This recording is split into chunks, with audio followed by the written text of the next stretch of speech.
is the arrival of some underrated stars on the precipice of fantasy takes. Quinton Byfield, his time is now. Let's talk about it.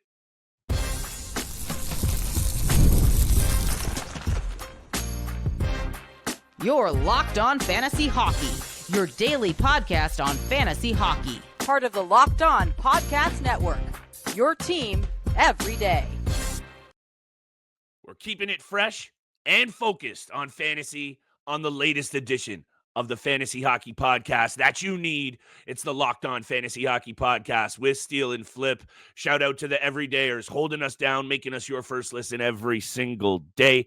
Today's episode is brought to you by our friends at Game Time. Download the Game Time app, create an account, and use code LOCKEDONNHL for $20 off your first purchase. Mr. Roden, today's episode, you know we're going to talk about some players that have caught our eye in the postseason so far that you need to be stashing for next season. We could obviously talk about all the big name stars that are turning heads, but we're trying to look at some players that you need in your back pocket once September rolls around. We'll also get to bets, and you know we will be here for a Saturday special, teeing up everything on Saturday. Battle of Florida, Battle of Ontario, and everything in between, my friend. Over to you. I'm excited to talk about these players. We got a top 5 players that you need to be looking at for next season that have impressed us so far. Right over to you. Number 5, honorable mentions. I'm fired up. Hockey is alive and well. Oh, man, it has been a great week for playoff hockey. This has been fantastic. We're loving every minute of it. You don't and say. Yeah, on today's episode, obviously, we know the clear-cut superstars. We're not going to be talking about them. I think the players we're going to talk about, it's worth taking notes, and it's worthwhile to keep your eyes on and see how they perform in the playoffs, because like we like to say, carrying that momentum from the regular season to the playoffs and even into next year is something that's very crucial. We got a top 5. I got an honorable mention real quick. I got to start with Cam Fowler. Cam Fowler, 32, 33-year-old right now. He's turning back the clock. The time has gone back for Cam Fowler. He actually leads. He's tied for the lead in the playoffs with 7 points so far. I know there's a few teams that have already played 3 games and some have played 2, but he's tied with Kirill Kaprizov at 7 points this postseason. He had 5 points in that 7-2 win over the Jets at home in Game 3. He's been great on the power play as well. He's got 5 power play points. He's got 9 shots in those 3 games, 2 hits, 4 blocks on top of that. He has been a difference maker ever since being traded from Anaheim.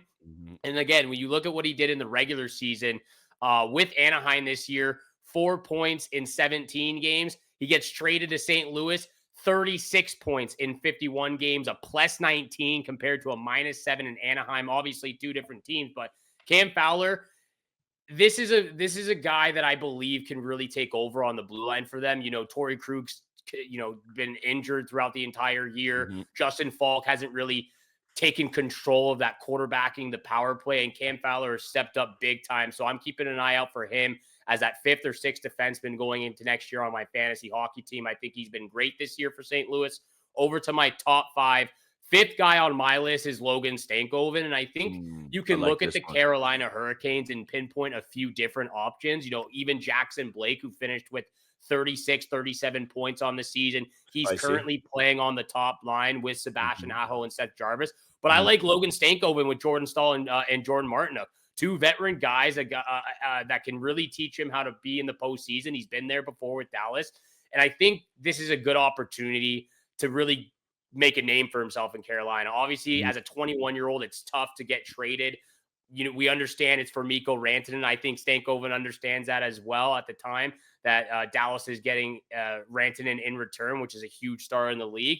This is a good opportunity for Logan Stankoven if he can make a name for himself, get into the top 6 and get some opportunity and start contributing. He was a big factor in Game 1, 2 goals, the game-winning goal as well. And so far in the postseason, he's put up 5 shots, 4 hits, and 2 blocks alongside those 2 goals in the game-winning goal. So he gets some power play time. I'm keeping an eye on Logan Stankoven and a guy like Jackson Blake as well moving forward, because I do think this Hurricanes team can make it to the Eastern Conference Finals.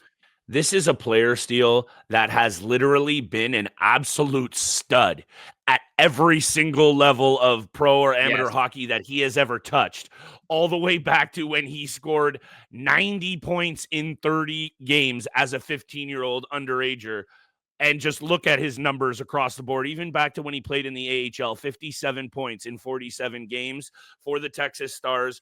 Love this one. Perfect stash. Don't forget about it. And also, you know how I feel about Seth Jarvis. And I know I can't pass up an opportunity to talk about this player, but for real, does he not make sense on the right side next to Seth Jarvis next year and Sebastian Aho? Is that a stretch right now? Yes. But what isn't right now is that second power play unit I'm really liking in Carolina. Taylor Hall, Kotkaniemi, Roslovic, Stankoven, and Brent Burns. Will that translate to next year? No, but what will is another year of service under his belt, and perhaps you throw him into the category with a couple of these other guys we're going to talk about. And I know they've had good years, and they're really kind of breaking out now, quote unquote. These guys that we're talking about on today's episode will definitely fall into the breakout column next year. So make sure you guys smash that subscribe and don't miss. However, Steele, fifth on my list, Mackenzie Blackwood has been a goaltender that once moved to the Colorado Avalanche. And I think this fits the mold for all of these players, at least on my list, but I think yours too. That dedicated fantasy heads, of course, we've spoken all about these players. You're all over it. But not every single person listening and not everyone out there are hardcore fantasy degenerates like us. And you might be in a league with some people out there who will overlook these players. So I just wanted to say that because Mackenzie Blackwood has the benefit of not only being on a good team all around, but you can argue that that blue line in front of him is the best in the business. When you have Cale Makar and Devin Taves, that's what you really need to hear. And then you look at his numbers, especially this postseason. I know they've dropped the last 2 games, but he's rocking with a solid save percentage. I know in the top 5 in the NHL in the postseason. I'll bring that up in a second. But he's played really good hockey down the stretch for them. And we've covered on this show at length, never miss an opportunity to get a solid goaltender. To me, if you're able to get one of those top 5 guys per se, and then you wait and you get a guy like Mackenzie Blackwood, you're set. 0G or otherwise. So Mackenzie Blackwood, for me, this isn't rocket science. He is now on a good team. We always liked his game. And now he's proving that he can be a legitimate number 1 and a guy who makes big saves. If he goes on a run here with this team, Steele, and he is a big reason why, I don't see any reason why he's not in the quote-unquote top 10 fantasy goaltenders headed into next season, at least for win value. And we've been seeing that a lot the last few years. Goaltenders who start on, a bottom tier team end up getting traded and their value just starts to blossom like you've never seen before. We saw that with Aiden Hill. We saw that with Darcy Kemper. We're seeing that right now with Anthony Stolars, and we're seeing that with Mackenzie Blackwood in the Colorado Avalanche. I love this take. He's 923 save percentage, by the way, Steele. Sorry to cut you off. No, of course. 923 save percentage. He's been great this year. And again, going into next year, Blackwood was a guy that you picked up off the waiver wire. Yep. I mean, he wasn't even a draft pick pretty much. Rarely, but still. So I like this pick. We see that a lot with goaltenders when they get traded to an elevated team that is actually contending for a Stanley Cup. The value goes off. Saw that with Logan Thompson, especially this year with Washington. I know he was with Vegas. After the break, though, we got so many more players. We'll get to our top 4. Quinton Byfield coming up next. And make sure you tap into tomorrow's Saturday special, and we're here all next week long. You know what it is. Today's episode is brought to you by our friends at Amazon Fire TV. Did you know your Fire TV is also an Xbox? Turn any TV into your gaming and entertainment hub with Fire TV Stick 4K devices, no console required. Grab your paired controller, subscribe or sign into Xbox Game Pass Ultimate with EA Play included, and you are ready to go. Dive into hundreds, of premium titles in EA Sports College Football, Call of Duty, Black Ops 6, and Steele's #1 all-time favorite, Avowed. As easy as you stream your favorite shows, you can get into the gaming mode, made simple, and it's all on your Fire TV. Make sure you get in on the hardcore gaming action with a Fire TV Stick 4K that you need. Head to Amazon.com/Fire TV Locked On to get started. Xbox Game Pass Ultimate subscription and compatible controller required. Available on select devices including Fire Stick TV 4K 2nd Gen, Fire TV Stick 4K Max, 1st and 2nd Gen, and Fire TV Cube 3rd Gen. And thank you so much for making the Locked On Fantasy Hockey Podcast your first listen every single day. Smash that subscribe button, the follow button, leave a 5-star review. Flip and I really do appreciate all that love and support, especially at this time in the season. We love you out there. Thank you so much for tuning in. And we can't get enough of Avowed. It's the best game out there. We also can't get enough of Quinton Byfield and what he's doing right now for the LA Kings as they're up 2-0. This is a guy that I am circling. He's finally arrived right now. He regular season, back-to-back 50-plus point seasons, 20-plus goals as well.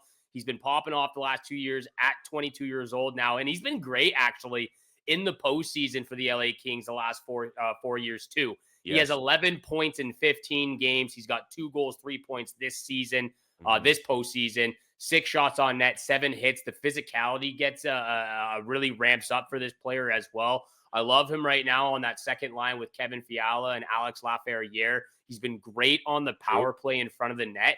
I don't know if you've noticed, but his skill set in front of the net or, around the blue paint has really, really transcended the LA Kings offensively.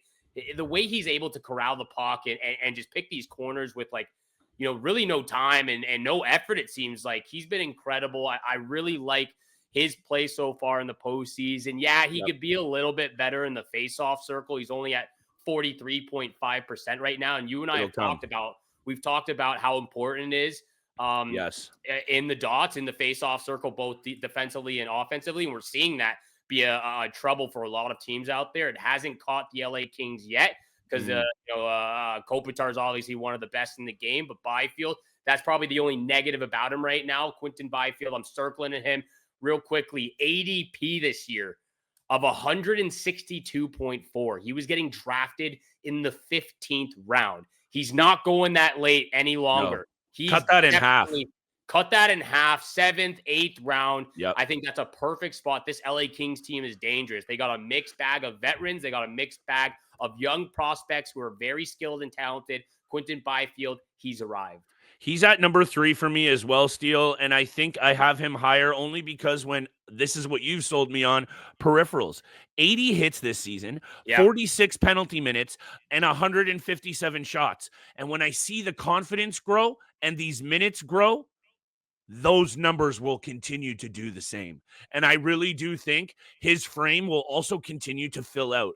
And when you have 6'5" and already 225 pounds on you, and I think he could probably add another 10 or so in muscle, this guy might be an absolute unstoppable force. That I'm not going to describe his style as Tom Wilson because they're totally different, but in terms of his ability to mix it up and bring some physicality, and obviously he's not the scrapper, but I see similar numbers in what you can get out of a power forward in Quinton Byfield. Love this player. He can stick handle in a phone booth and still have some room for a collect call. So I really, really love this one. He's a little higher on my list, but I'll just get that out of the way now.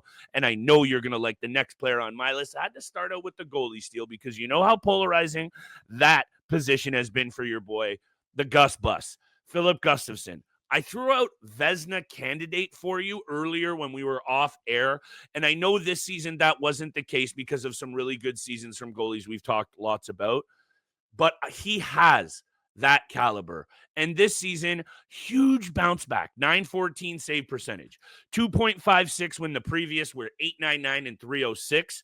He's looked really good over the last 2 games, 938 identical save percentage while turning away the identical 30 shots in both games and 2 big 5-2 wins. So to me, I had this goaltender along with Mackenzie Blackwood in the one league that I did make the postseason in our casual league. Shout out to everyone in the leagues, by the way. As always, we'll be back next year doing that. Don't miss it. He's a great goaltender. And, for me at this time of the year, it'd be really hard for me to peg where I'd like to rank him because guys like Stolarz, guys like Blackwood having really, really good seasons. So I think that top 10, 15 goalie list is in flux, but he's for sure in there. And I think next season, this Minnesota team is only going to get better with another player that we have on this list leading that charge. So why not get a piece of a very, very underrated goaltender in Gustafsson, who's looked great this postseason? Oh, man, don't get me started. Don't get me going on the Minnesota Wild. We're going to be breaking down that series as well on Saturday's special, so stay tuned for that. this Minnesota team gets me fired up just alongside the Toronto Maple Leafs. We'll talk about a forward later in the episode. Number 3 on my list, though, is Thomas Harley. I think he's been spectacular. Without him, I really don't see the Stars being up 2-1 in this series. And here's just a few stats I wanted to throw your way. Thomas Harley has played just over 93 minutes in the 3 games so far in that series. Wow. The next highest total across all teams in the playoffs right now is Devin Taves at 85 and a half. So he's playing a lot of minutes, obviously, without Miro Heiskanen. He's got 1 goal, 2 primary assists. The Stars are up 3-0 in his 71 and a half minutes of 5-on-5 time. Hasn't been scored on 5-on-5. That's proving at such a young age. Thomas Harley, 23 years old. He is that caliber of defenseman. First round, 18th overall in the 2019 draft. Back-to-back 15-plus goal seasons in the regular season. Career high 50 points, 171 shots, 110 blocks, and 33 hits. His ADP was 132.8, which leaves him being drafted in the 12th round. This guy, obviously it's a little bit difficult to say because Miro Heiskanen is also on this team. And you know how I feel about Miro Heiskanen when it comes to fantasy hockey. It really doesn't transfer over as much as you would like it to be when you look at him just in the NHL with the Dallas Stars. I really do think Thomas Harley might be a better fantasy hockey defenseman than Miro Heiskanen, or equally as talented in that case. So I'm really liking for what I'm seeing with Harley. Dallas Stars could be getting Heiskanen back soon, but I still see that series going 7. I don't think you need to hedge anymore, Steele, and I think you don't need to bring this up anymore. You were right about Miro Heiskanen. Okay, I was wrong. You were right. I went off for a while. I died on the sword, and that's okay. Thomas Harley was a immediate add-on for the Four Nations face-off team for Team Canada, and I think that's all that really needs to be said if you weren't buying into this kid before. However, how long have I been talking about Thomas Harley on this podcast? It has been 2 full seasons that I've been saying, and I know you've been on it too, but telling people out there, do not sleep on this kid. And now that he has arrived, please make sure that he is a piece of your team next season. Absolutely love this one, Steele. I got 2 players that I want to talk about left quickly. One that's been covered at length. We got 2 Matts here left to go. Matty Nyes, because of his attention in Toronto and because of who he plays with in the top 6 in Toronto, a lot of people are already all over this. But this kid is going to break out next season. And what is the best part of his game is he's already looking so confident, poised in front of the net. He's quickly, Steele, becoming one of the best net front presence players in the NHL. And in today's NHL, where goaltenders get very rattled about someone being in their bonnet, this is a player that's not only effective and a game changer for his team, he's producing 2 goals so far this postseason, 5 hits, 4 block shots. He is also eating many more minutes than his average, much more minutes, whatever you want to say. That was poor.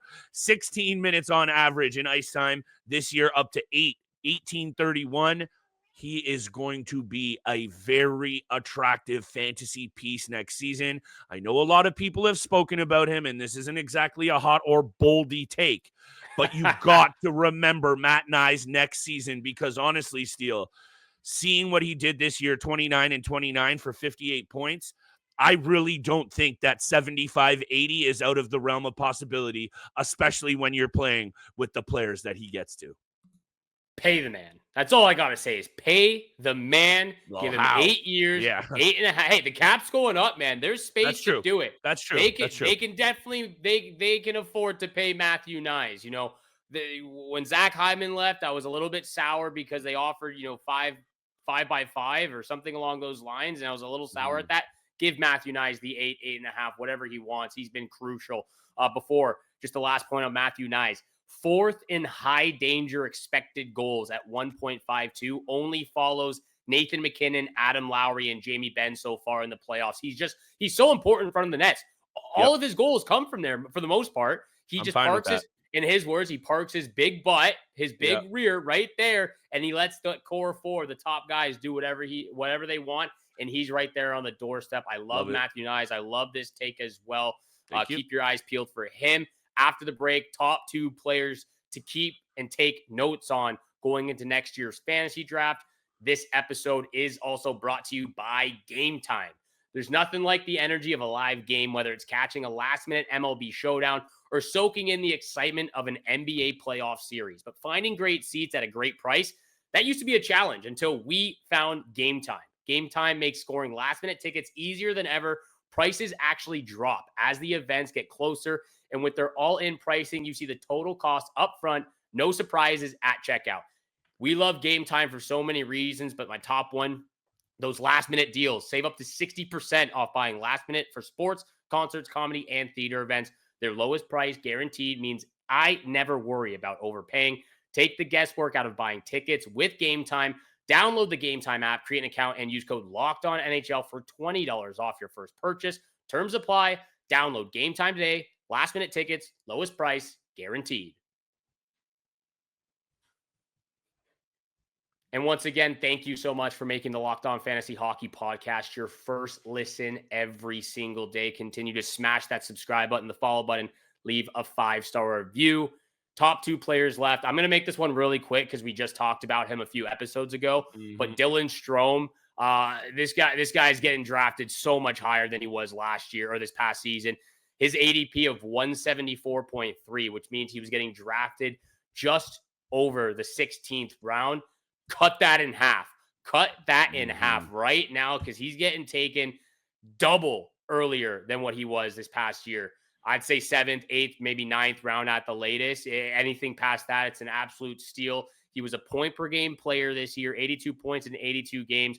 He's only missed 1 game in the 3 years he's played in Washington. He's been very durable since getting there and signing with them. Because he wasn't like that at the start of his career. No, he was not. He was not indeed.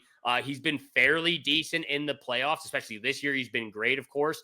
4 points in 2 games. He had 2 points in 4 games the previous season. He's so much better in the faceoff circle as well, rocking at 52%. And we all know his playmaking ability. And the people that he's now surrounded with, again, you see these guys get traded or sign with contending teams and the value skyrockets. So Dylan Strome, for me, he's a guy to keep circled on your list. We're keeping to the brand on what we do on this show, and we've talked very highly about Dylan Strome this season. Doesn't always offer a ton of peripheral value, but that's not why you draft every single player. You need some of those surefire. He's a number 1 center steal. And if Alex Ovechkin continues to go like he has, and some of these young pieces around, the McMichaels of the world, Protuses of the world, he's going to still have some good wingers around him over the next couple of years, even if Ovi decides to hang him up. I don't see that happening, especially if this team gets close this year.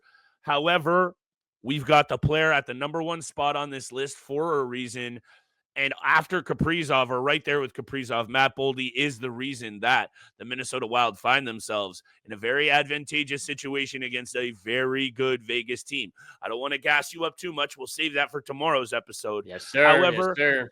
Matt Boldy's time is now. As much as it's also Quinton Byfield's, this guy makes up for, let's be honest, fairly average speed and skating ability. Like, he's not a poor skater, but it doesn't jump off the page by just being very effective all around. He's got hockey sense. He's got those intangibles that you can't teach. And not always does that translate into fantasy success, but it does for this player. 4 goals, 2 assists so far in the postseason, 9 shots on net. How about 7 hits and 2 block shots as well, Steele? This is what happens when players play in the postseason. He's elevating his game. I will say this. He deserves to be right there at the top of this list. Have him in your back pocket. Don't overlook him. All of those things. What I would say is also this. Don't reach on him just yet, because this is 2 good games. If Vegas comes out and clamps down and we see nothing from Boldy, it's still a great stepping out for sure. Are we still excited? Yes. Just don't make that mistake of what you and I have covered at length. Don't let these playoffs over deflate or inflate what you do come draft season. You keep your eye on him for sure, but Matt Boldy, wow, is he looking good right now, Steele? Look, I'm trying to keep myself contained, and I'm going to save a lot of the points for tomorrow's episode, but Matt Boldy is number 1 on my list too. He's been absolutely incredible on that top line with Kirill Kaprizov and Joel Eriksson so far in the 3 games in that series. And the big difference that I think is that I'm seeing from him is how quick his hands are and how quick his shot is. I agree with you. Maybe the speed and the edge work isn't, one of the best in the league. He's still, above average, and he's still fairly good in that sense. Yep. But how quick he's able to corral a puck in tight, like I talked about with Quinton Byfield, how quick he's able to get that release off and kind of stun and shock goaltenders on where he's aiming and where that release is going to be. That's what I've seen from him so far. And the transition of being a goal scorer to the playoffs is big. We've seen in the past with Austin Matthews struggle in the postseason scoring goals. He just got his first the other in game 3 against Ottawa. A big one. That was a problem with Matt Boldy the first 2 times around at age 20 and 21. Again, still very young, but in the first 12 career postseason games, he had 1 goal. And that's just not good enough from a guy who's been a 30 goal scorer in the league. Now he's got 4 in 3 games, 6 points in 3 games. I'm loving this. I'm going to save the rest for tomorrow on Saturday with those Battle of Florida, Battle of Ontario. Matt Boldy comes in at number 1. Circle all of these guys' names heading into next year's fantasy hockey draft. Flip. 3 games on the schedule for tonight. And I'm loving these matchups. Obviously, we know what the matchups are, but they transition now to home advantage for the teams that are down 0-2 in the series. I got some player props. I got 1 money line. I'll rattle all 3 of them off. First pick. Go ahead. I'm taking the Montreal Canadiens on the money line at home against Washington. Whoa. Every single game has been fairly close, very close actually. That first game actually could have gone Montreal's way as they carried momentum going into overtime. Didn't happen. Anyways, Canadiens on the money line for my first pick. I do have the Capitals, I believe, in 6 or 5, somewhere around there. So they got to get 1. Canadiens money line first pick. Second pick. Nick Suzuki, anytime goal. Besides Sam Montembeault, Nick Suzuki's been by far the best player for Montreal. He's been all over the ice. He's helped them. He helped them get to this situation, obviously, at the end of the regular season. He's been great in the offensive zone as well. He's on the top line and top power play. You know what it is. Nick Suzuki, anytime goal. Connor McDavid, 2+ points in this matchup. You were right there, Flip. You were right there. They're going to Calvin Pickard in game 3. Stuart Skinner's let in 12 goals in 2 games. I don't know if Calvin Pickard is, the set-all, be-all. And I don't know if he's going to be the reason they win this game or lose this game. But Connor McDavid is going to be shot out of a cannon. That's what I know. There's no way they go down 0-3 going home for game 3. Doesn't happen. McDavid, 2+ points, lock of the night. Big facts, my friend. First pick, man, I love these picks. And it's not just because we basically have the exact same things. Well, maybe it is. Washington at Montreal. I would lean to the Caps, but I'm going to stay away because I do expect yet another close game. You might as well take the juice, though. I'm smashing these into a parlay, so hit me with the Nick Suzuki anytime point. I'm going to cop out with you. Go balls deep with the goal. I love it. Carolina at the New Jersey Devils. I think that's all right. That's clean steal. They know what it is. Under 6.5 in this game. I think this is going to be yet another low-scoring tilt in what has already been a Carolina defensive masterpiece over the first few games of this series. This team turns into the postseason, and we know what happens when they get deeper in the playoffs. But, man, is Rob Brindamore a good coach. And they lose key pieces on the back end this offseason, and they are still one of the best defensive teams in the NHL. Hit me with the under 6.5. It's sitting at 5.5. And, again, because I'm slapping this into a parlay, I just want a little bit of money in the pocketbook steal, so I'm taking it up to 6.5. Lock of the night. Connor McDavid, 2+ points. Like, we're on the same page here, pal. And when this guy goes, the team goes. This has been covered. Shot out of a cannon is exactly what I have in my notes here. And we know the numbers against the LA Kings. 41 points in 19 career postseason games for Connor McDavid against the Kings. I might go 3+ point steal. Like I said, I'm trying to play it a little safe tonight. Suzuki, anytime point. Carolina, New Jersey, take it up to the T, 6.5, and take the under. And Connor McDavid, 2+ points. Lock all 3 of those in, Steele. Like, obviously, I love those bets because I got 2 of them myself. I stayed away from the Hurricanes and the Devils game just because of Brendan Dillon and Luke Hughes not being in the lineup, and that scares me a little bit. I could still see the Devils winning somehow, but Just any props or any of the unders or overs or money lines. I stayed away from that one just because of that, for that reason as well. But those are the big time bets. Friday night, stay tuned in for the Saturday special. We break down the Battle of Ontario, the Battle of Florida, and the crazy series that is Vegas versus Minnesota. Thank you so much for making the Locked On Fantasy Hockey Podcast your first listen every single day. For your second listen, you got to check out the all-new Locked On NHL Game Night. Every game, every night, until a Stanley Cup champion is crowned. Get local analysis on a national scale. Find NHL Game Night on Locked On NHL on YouTube or wherever you listen to your podcast. From your boys here, Flip Livingstone and Steel Roden, we wish you good luck with those bets, your favorite teams in the postseason, and we shall see you back here again tomorrow.